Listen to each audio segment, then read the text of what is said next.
Assalam, alaykoum, wa rahmatullahi wa barakatuh, chers frères et sœurs dans la foi. Bienvenue sur votre chaîne d'enseignement islamique, un espace de lumière où nous revisitons ensemble les trésors de notre religion, les récits puissants de notre histoire sacrée et les signes sublimes de la sagesse divine. Si vous aimez apprendre, vous rapprocher d'Allah, méditer sur les récits prophétiques et renforcer votre foi avec authenticité et profondeur, alors abonnez-vous dès maintenant, activez la cloche pour ne rien manquer et partagez cette vidéo autour de vous, car c'est peut-être à travers vous qu'un cœur sera touché. Aujourd'hui, nous allons plonger dans un récit qui bouleverse, qui éblouit et qui laisse sans voix l'histoire du fils d'Ibrahim, alayhi salam, Ismaël, alayhi salam. Ce récit n'est pas seulement historique, il est profondément spirituel, porteur de leçons universelles et éternelles. C'est une histoire d'amour entre un père et son fils, une histoire de foi inébranlable, de soumission à Allah et de miracles qui changèrent le destin de l'humanité. Ismaïl n'est pas juste un nom du passé, c'est un symbole puissant de patience, de confiance, de sacrifice et d'espoir. Tout commence avec un homme, Ibrahim, Khalilullah, l'ami intime d'Allah, un homme éprouvé toute sa vie pour que sa foi soit purifiée, raffermie, élevée. Ibrahim fut exilé, rejeté, mis au feu pour sa foi, et à chaque étape, il ne fit qu'un seul choix, rester fidèle à son Seigneur. Et alors qu'il avançait en âge, il fit une invocation magnifique, demandant à Allah de lui accorder une descendance pieuse. Allah répondit à son invocation, et c'est ainsi qu'Ismaïl naquit, un fils tant attendu, tant espéré, dans des circonstances déjà miraculeuses. Mais la naissance d'Ismaïl n'était que le début d'un récit incroyable. Car voilà que peu de temps après, Allah ordonne à Ibrahim de partir, avec sa femme Hajar et le petit Ismaïl, encore bébé, vers un désert aride, sans eau, sans arbres, sans abri. Un endroit vide, hostile, et pourtant, c'est là qu'Allah voulait que commence une grande histoire. Imaginez ce moment. Un père aimant, un nourrisson innocent, une mère courageuse et un désert brûlant. Et Ibrahim, sans hésiter, obéit. Il les installe là, avec un peu d'eau, un peu de provisions, puis s'éloigne, le cœur serré, sans se retourner. Hajar, étonné, lui demande « Ô Ibrahim, est-ce Allah qui t'a ordonné cela ?» Il répond simplement « oui ». Et alors, dans une confiance sublime, elle répond « Alors, il ne nous abandonnera pas ». Cette phrase, simple mais puissante, est le cœur du récit, car elle résume tout, la certitude absolue que celui qui obéit à Allah n'est jamais perdu, même au milieu du désert. Ce désert, c'est celui de la vie, des épreuves, de l'abandon apparent. Mais Allah est là, toujours. Puis l'eau finit par manquer. L'enfant pleure, la mère court. Elle fait 7 fois le va-et-vient entre 2 collines, Safa et Marwa, espérant voir de l'aide. Ce va-et-vient est devenu un pilier de notre pèlerinage aujourd'hui. Chaque pèlerin, chaque musulman qui accomplit la Umrah ou le Hajj, revit ce moment de foi et de panique, cette course d'une mère qui espère, qui prie, qui cherche sans abandonner. Et c'est à ce moment qu'Allah fait jaillir un miracle, l'eau de Zamzam surgissant sous les pieds d'Ismaïl.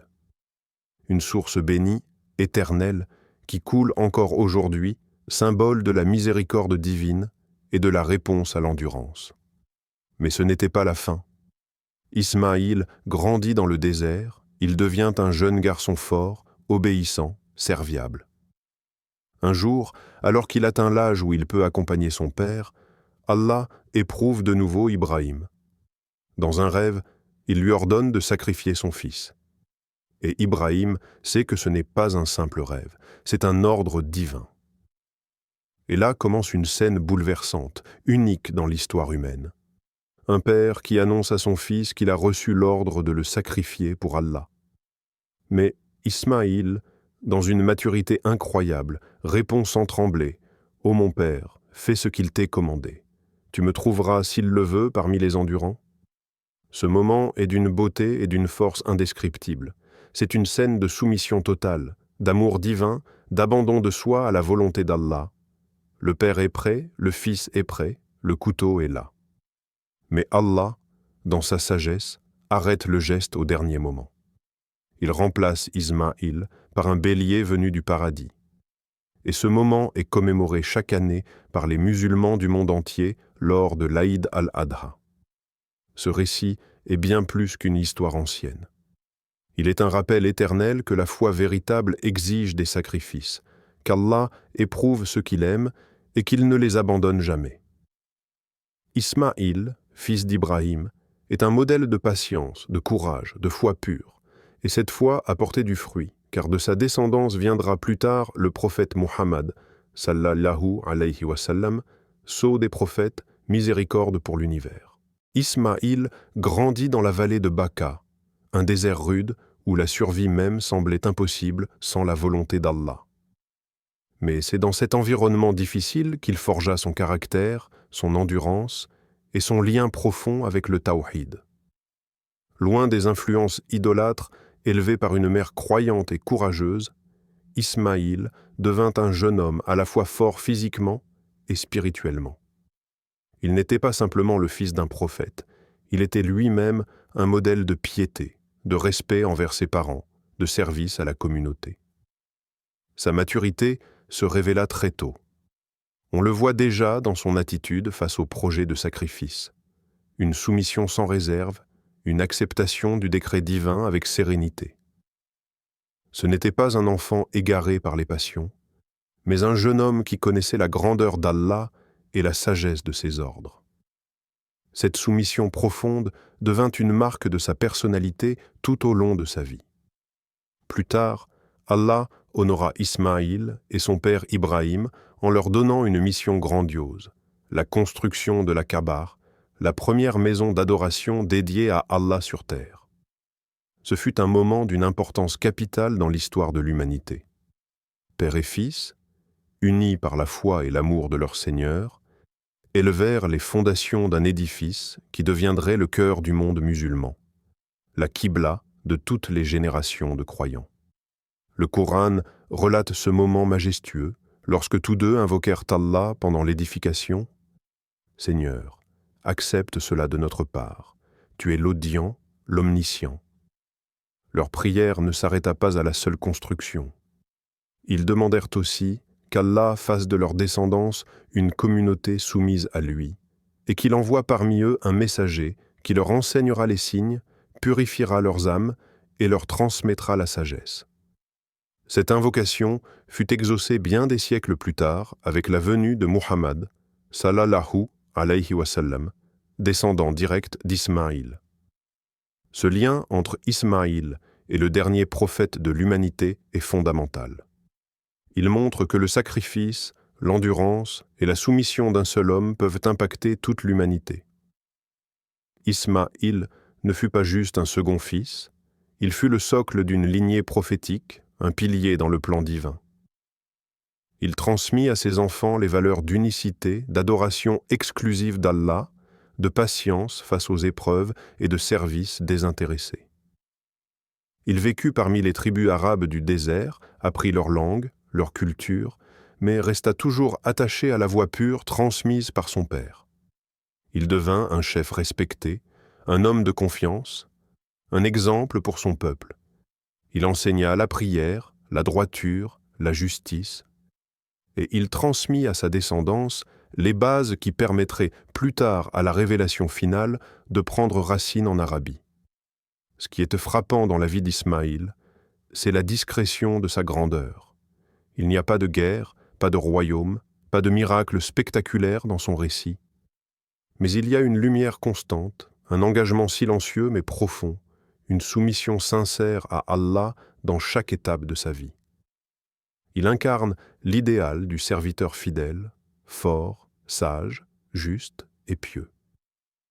Il fut aussi un modèle de relation filiale. Il respectait son père Ibrahim, l'écoutait, collaborait avec lui dans les grandes œuvres et ne remettait jamais en cause la sagesse de ses décisions. Cette relation père-fils, fondée sur la foi, l'obéissance et la tendresse, est une leçon intemporelle pour toutes les générations.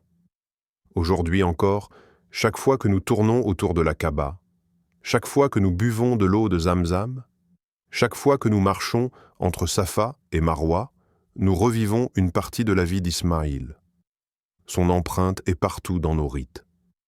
Il est présent dans notre quotidien de musulmans, bien qu'il ait vécu il y a des millénaires. Cela montre à quel point sa vie fut bénie et combien Allah a voulu inscrire son nom dans l'histoire sacrée de l'humanité. Ismaïl, alayhi salam, a laissé derrière lui un héritage d'une puissance silencieuse, mais immense. Ce n'est pas un héritage fait de palais ou de conquêtes, mais celui d'un homme qui a compris l'essence même de la vie, l'obéissance à Allah dans les moindres gestes, la patience face aux épreuves et la confiance totale dans le décret divin. Et aujourd'hui encore, des siècles après sa mort, les traces de sa soumission sincère sont vivantes, visibles et ressenties par des millions de croyants à travers le monde. Le voyage d'Ismaïl, depuis sa naissance miraculeuse jusqu'à sa collaboration avec son père dans la construction de la Kaaba, nous enseigne que la grandeur ne réside pas dans la quantité d'actions visibles, mais dans la qualité de l'intention et la sincérité du cœur. Chaque pas qu'il a fait dans le désert, chaque mot d'obéissance qu'il a prononcé, chaque prière qu'il a adressée à Allah est devenu une lumière sur le chemin de ceux qui aspirent à vivre une foi authentique. Et ce n'est pas un hasard si la ville sainte de la Mecque, aujourd'hui cœur battant de l'islam, est née autour de l'histoire de ce jeune homme et de sa mère, Hachar. Le puits de Zamzam, toujours jaillissant, la Kaaba qui attire chaque jour les prières de plus d'1 milliard de musulmans, tout cela est la suite d'un acte d'abandon total à Allah. Tout cela nous dit que lorsque nous plaçons notre confiance en lui, même les lieux les plus arides de nos vies peuvent se transformer en oasis de lumière et de baraka. Le caractère d'Ismaïl est un modèle à méditer pour chacun d'entre nous, en particulier dans notre époque troublée, où les tentations, les distractions et les doutes envahissent nos cœurs. Lui, dans un monde sans bruit, sans écran, sans luxe, a su établir une relation si profonde avec son Créateur que toute sa vie en est devenue un rappel éternel. Il nous montre que l'essence de l'islam n'est pas dans les mots, mais dans l'action. Pas dans l'apparence, mais dans la vérité de la foi. Pas dans la facilité, mais dans la constance. Il nous montre aussi l'importance des parents, du lien familial et de l'éducation fondée sur la foi. Car ce n'est pas seulement Ismaïl qui est exemplaire, mais aussi son père Ibrahim, qui n'a pas simplement transmis des valeurs par des discours, mais les a incarnées dans chacun de ses choix.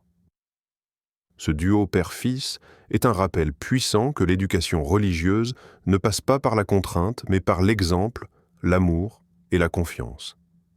Et c'est cela qui a permis à Ismaïl de répondre avec calme et certitude au moment du sacrifice. « Ô mon Père, fais ce qu'il t'est commandé. » Aujourd'hui, alors que nous lisons ce récit, il ne s'agit pas seulement de s'émerveiller, mais de se poser une question sincère. Sommes-nous prêts, comme Ismaïl, à dire oui au décret d'Allah, même quand cela défie notre confort, nos envies ou notre compréhension? Sommes-nous prêts à courir, comme Hajar, entre les monts de l'inquiétude et de l'espoir, dans une confiance totale en Allah, jusqu'à ce que surgisse notre propre Zamzam?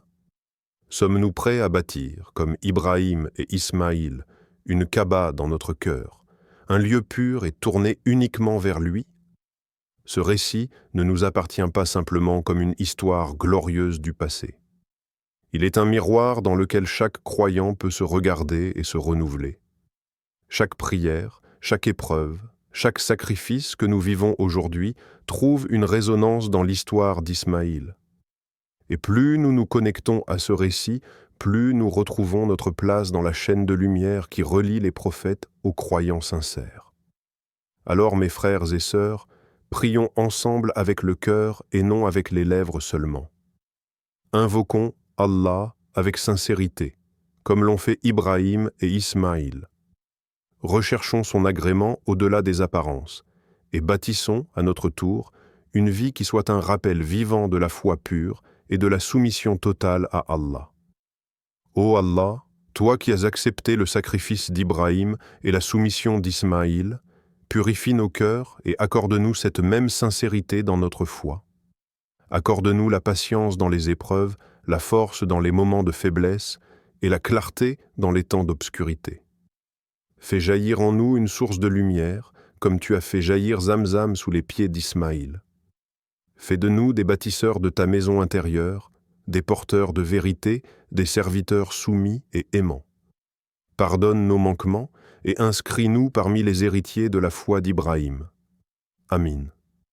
Partagez cette prière, priez avec moi, et si ce récit a touché votre cœur, commentez « Allah est grand » en signe de reconnaissance à celui qui guide les cœurs. N'oubliez pas de vous abonner, de liker cette vidéo et de la partager autour de vous. Que la paix et la lumière d'Allah remplissent vos foyers et vos âmes.